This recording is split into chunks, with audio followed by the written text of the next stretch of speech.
Started. Again, if I haven't met you yet, I'm Ansley Sutter. I provide social media training and communications with ForRent Media Solutions. So I'm your go-to girl as it pertains to any social media training, whether that be on Facebook, on Twitter, on our FR Social product offering we offer you as an expert customer, on reputation management. We cover it all. So if you ever need to set up a one-on-one with me, I'm happy to do that with you. But today what we'll be talking about this month is Facebook graph search, which I'm sure is a buzzword, something that you've just heard about. It just became available. So we're going to be talking about that and how we can, as marketers, can use that. We're going to be looking at graph search from the perspective of a marketer in regard to how this will impact our industry, so both the real estate and multifamily industry. A few housekeeping tips, though, before we get started is that we're using the GoToMeeting platform today, and if you're familiar, you have that panel available to you to ask any questions that you may need to ask.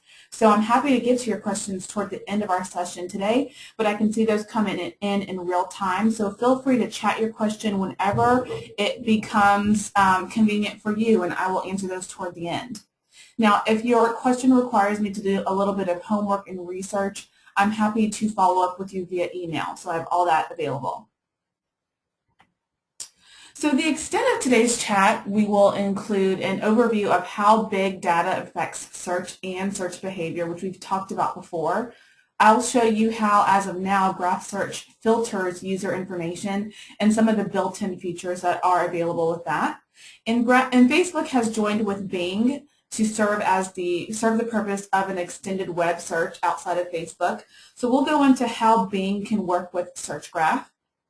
Or graph search, I'm sorry. And as always, we'll leave with a little bit of homework. So I'll share some tips that you can implement and apply today, as well as some resources and links that will help you get started. So let's go ahead and get acquainted with graph search.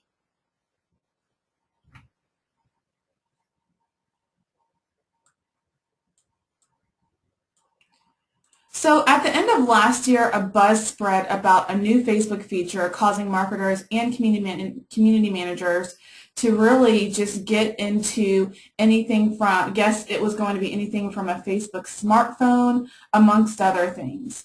So in January of this year, graph search launched in limited beta, meaning it was available to small groups and batches of people, okay? Graph search allows Facebook users to conduct a search on a subset of content within Facebook's environment, which this means people can search for other people, they can search for photos, they can look at interests and places all within Facebook. Now with graph search, Facebook users can make and create a search by combining phrases to find content relevant to the person they're searching for. So certain types of phrases like, excuse me, let me go back a couple slides. This thing's moving pretty fast. All right, here we are. So when people search phrases like, people or friends who live in San Francisco, or people who like music I like, you'll have search results that display on a broad scale with the option to further segment that search within the built-in features, which is really neat. So I'll show you that in a few minutes. These results are displayed in order to give you relevancy based on the strength of relationship that person's connections gives them. So what I'm saying is, simply put, the stronger the relationship between the person or page, the more likely that content is deemed relevant and is displayed at the top of the search results. So for example, if I'm a prospect looking for a new apartment home, I would probably start my search in graph search with apartment and condo buildings my friends like, okay? What the graph search will do is pull results of properties that my friends have liked, and I will demo that in a few, but not only are these results geo-targeted, the search graph results are also privacy aware. So what this means is they'll only display content that's been shared with the user, or the user has volunteered when conducting a search, alongside objects that have also been volunteered. So one thing you will need to do, if you haven't done so already, is go to facebook.com/about/graph search. And what this does is it will walk you through Graph Search, allowing you to sign up for Graph Search once it becomes available to everyone.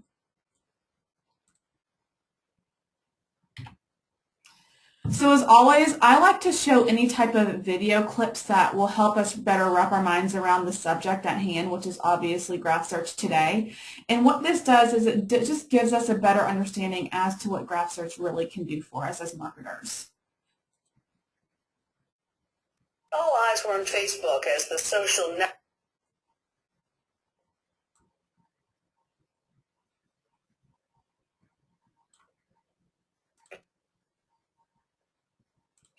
In a while. Until now, Facebook has been sort of a high-tech scrapbook people constantly update and share with their friends. But it's really a giant database. 1 billion people voluntarily sharing their likes and dislikes, voluntarily sharing 240 billion photos, voluntarily forging 1 trillion connections between all those items. Until now, you could browse only one page at a time. Now the whole database is searchable, along with all those connections.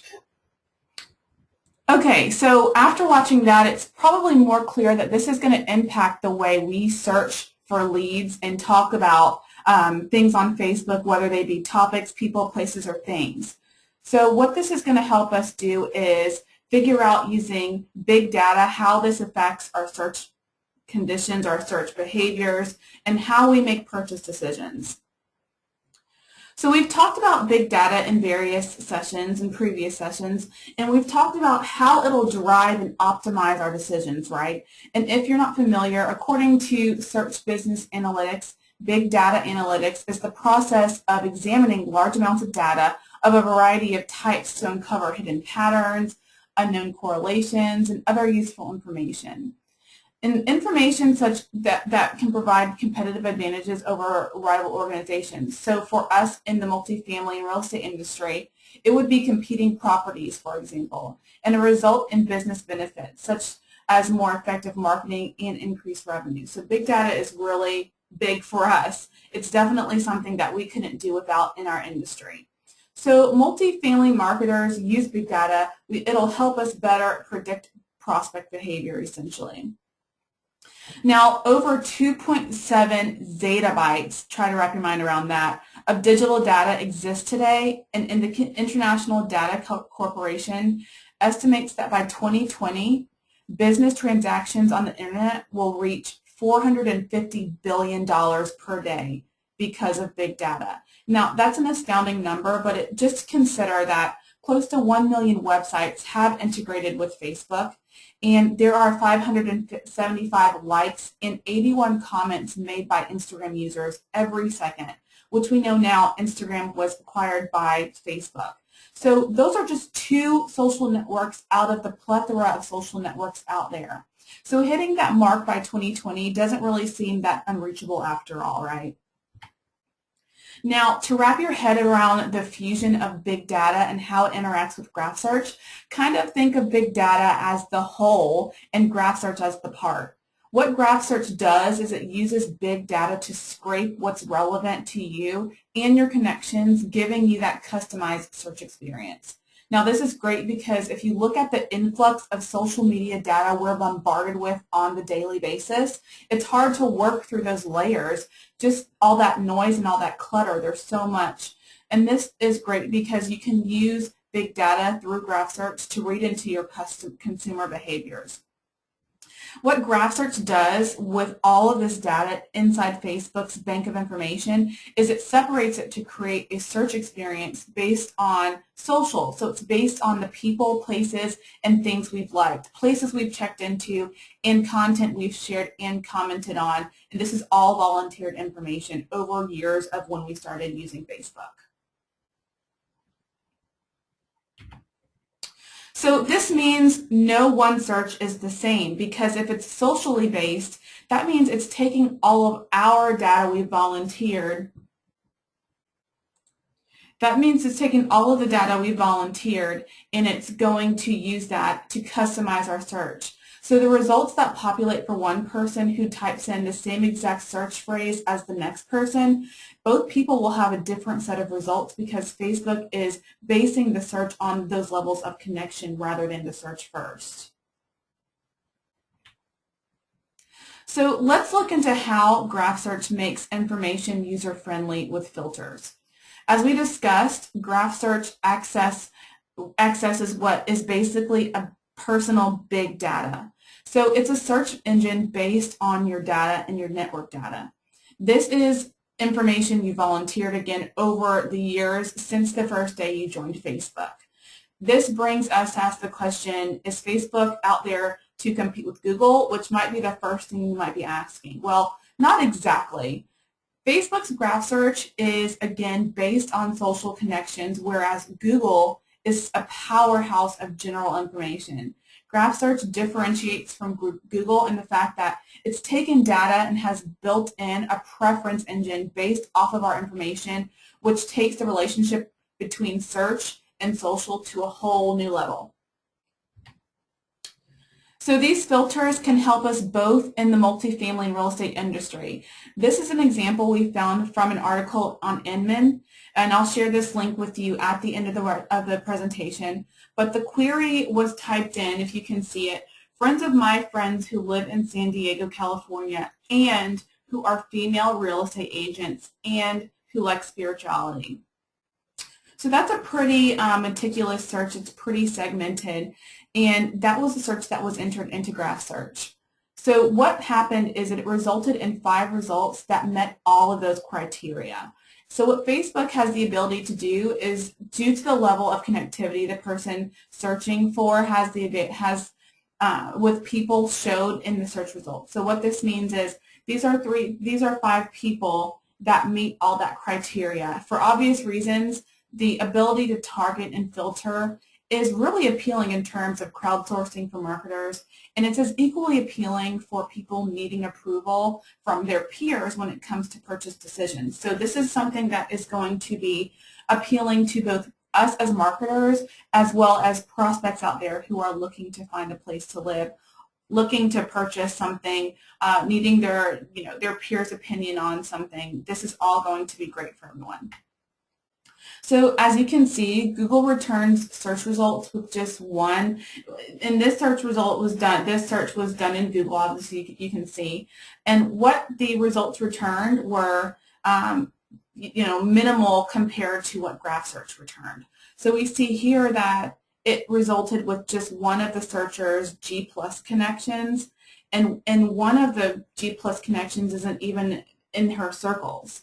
So it's really just giving us random information where Graph Search is using that connectivity and that social aspect to really drive that customized search experience.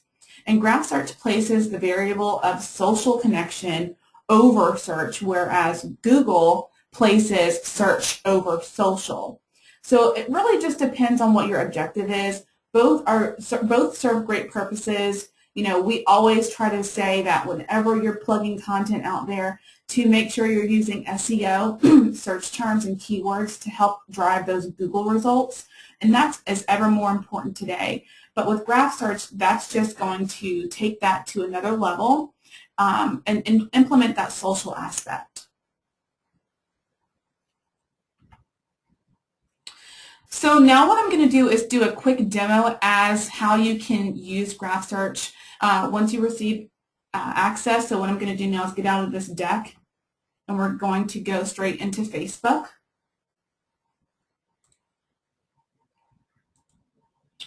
So what you see here is my screen, my Facebook home screen. And so what we're going to do is you have the option to take a tour, so we can do that. And what you want to do is see it's auto-populating things that it might think that I would want to type in. But right now what we're going to do is just type in, I'm going to go home and I'm going to type in apartments in Atlanta.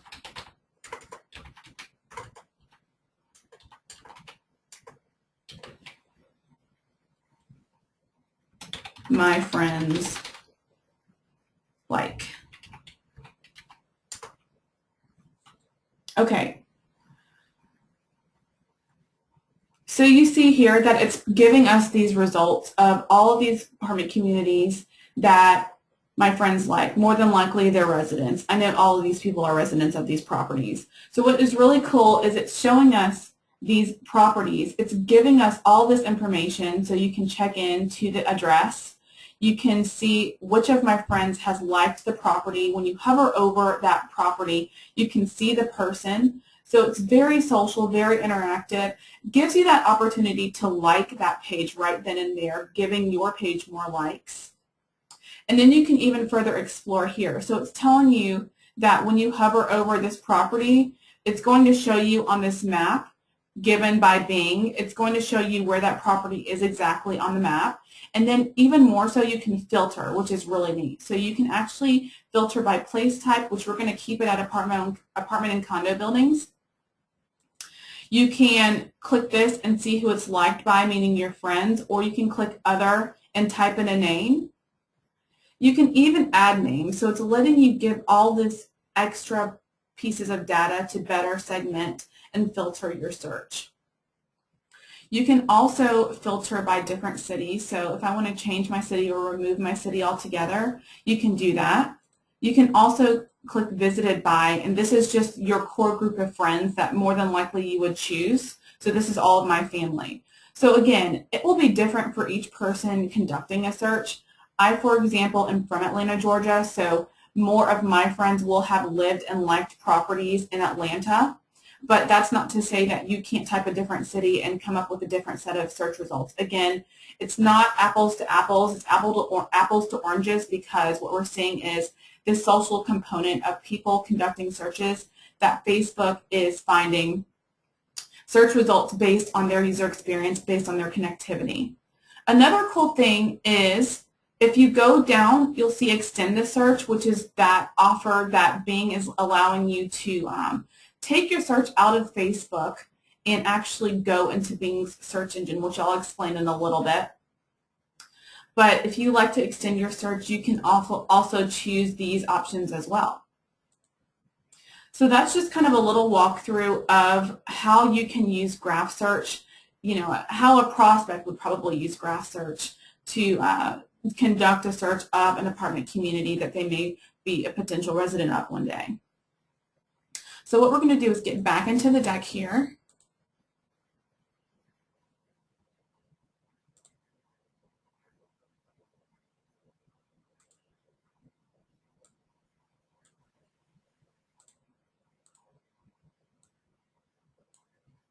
Alrighty.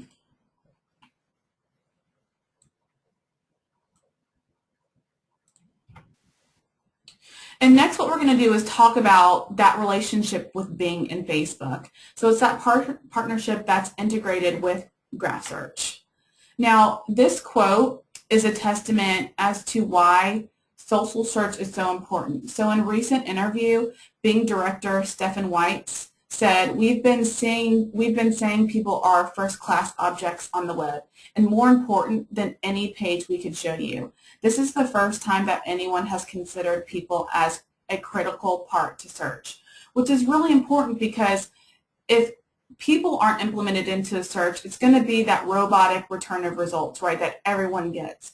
But that's not what we're looking for. What we're looking for are search results that show us how many people have liked something. It gives us that trust component that allows us to buy into that service, product, people, place, or thing, because we're seeing that our friends have liked that business. We're seeing that our friends have written a review on that apartment community and have given it 4 stars or have purchased that object on Amazon. So what we're seeing is when you implement that social component, it raises the bar of trust. Now, Weitz goes on to say that the notion that the majority of people are doing research on the web won't rely on pages alone. They'll turn to friends and experts to get that additional input before making a final purchase decision, which is what we just talked about. Studies go back to the statement that show us 90% of consumers online trust recommendations from people that they know, and 80% of consumers have received advice through a social media outlet in regard to which service, product, or service to purchase. So again, this is really important. That social component just raises that bar of trust and helps us buy in even more. Going a little deeper into the Bing integration with Facebook, the role Bing plays is providing web results when people want to search for your Facebook, meaning they have the power to make the conscious decision to broaden their search rather than having it done for them. So like you saw in that little quick demo when I looked up properties or apartments that my friends liked in Atlanta, you saw that Bing gave me the option to extend my search, which you might not get elsewhere, which is really cool because it's giving you the power, it's giving you the choice to either stay within Graph Search, stay within Facebook, or go outside. So when Graph Search doesn't deliver the results we're looking for, that's the option you have. You can get a list of Bing web results within Facebook, and then you can go outside of Facebook if you so choose. So again, we're coming back to the Graph Search taking big data and delivering actual answers versus links. We're seeing people we know versus pages, and we're receiving social-centric and relevant data versus random.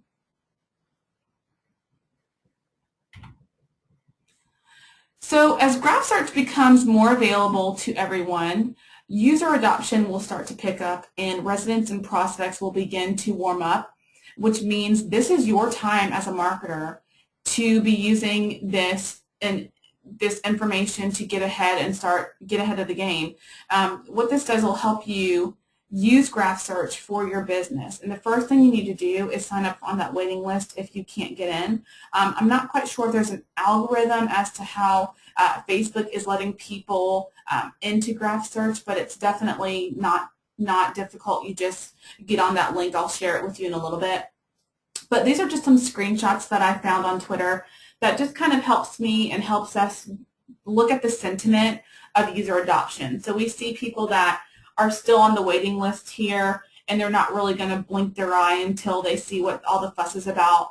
Whereas, we see someone here starting to warm up to it.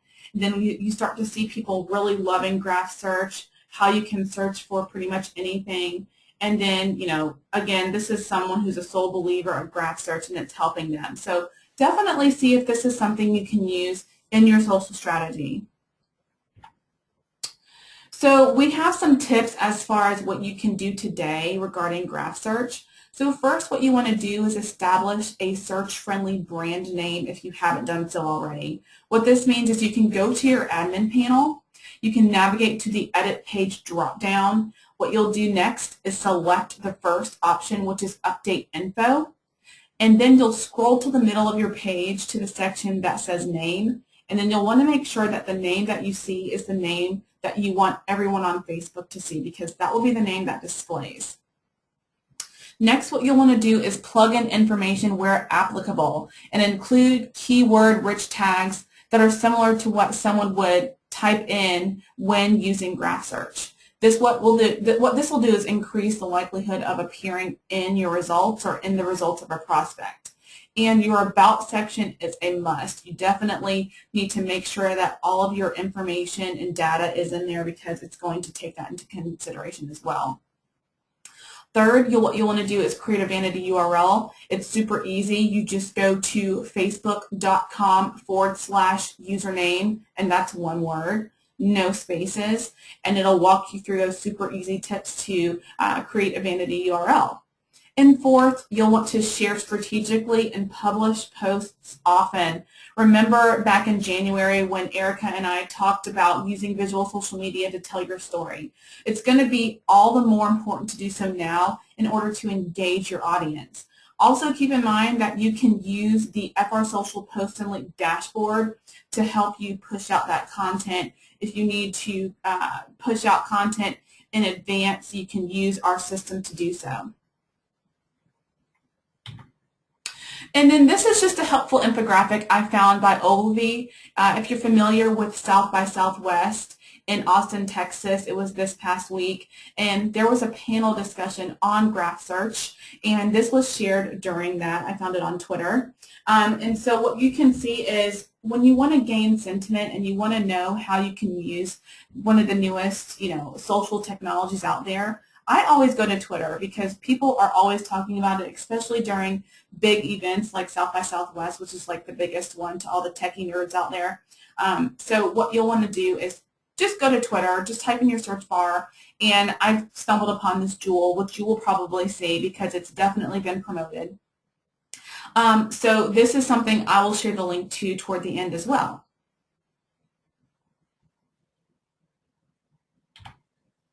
So we have some valuable links for you as promised. What we're going to do is chat these with you right now.